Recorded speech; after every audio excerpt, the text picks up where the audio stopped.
you first come of the idea to make Hardware Wars? I had been reading far too many copies of Mad Magazine when I was a kid, and I got into caricature and satire and sort of non-violent spoofing, kind of friendly, poking fun at things.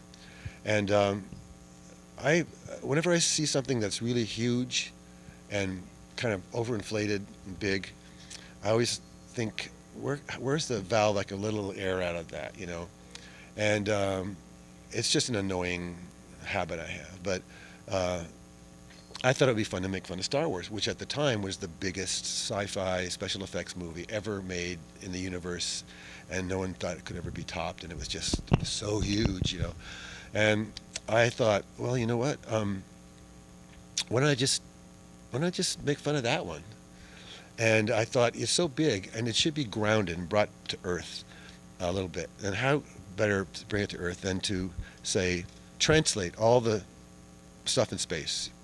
The spaceships can become steam irons, toasters, other household appliances, and everything is kind of like everyday objects, household objects, you know, instead of things that if you don't know the name for them, it's all new, and there are objects that were invented that you don't know the function, and you're kind of lost in that world, which is great. It's a great world to get lost in, but I just tend to kind of bring it home, you know, or want to not so much try to in a mean way or in a way that is tearing down, but in that Mad Magazine way of making it so much fun to be made fun of that you want to be made fun of. And people are jealous of those who get to be satirized and ridiculed because they got to be in Mad Magazine and you didn't, you know what I mean? So it's a kind of a reverse psychology or something. I'm being analytical now, but that's not what I was thinking at the time. All I was thinking at the time was, I want to piss George Lucas off. But you know what happened? It backfired on me.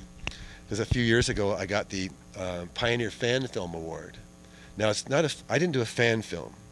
A fan film is more like something where you admire the thing that you're copying and you want to be a part of it, and you're doing your version of it, and you love it.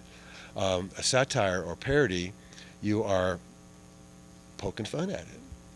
And you are kind of just rattling its cage or something, you know, and it isn't quite the same thing.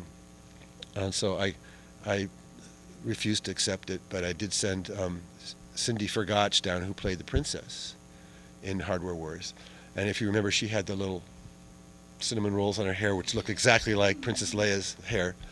And she made more money on the film than I did, because she would go down to every convention in the LA area for years after that and sell 8x10 copies of herself in that.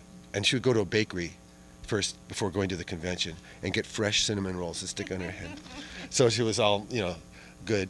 And she went to accept it for me, the award. And it was just the thrill of her life, and she never gave it back. She never sent it to me.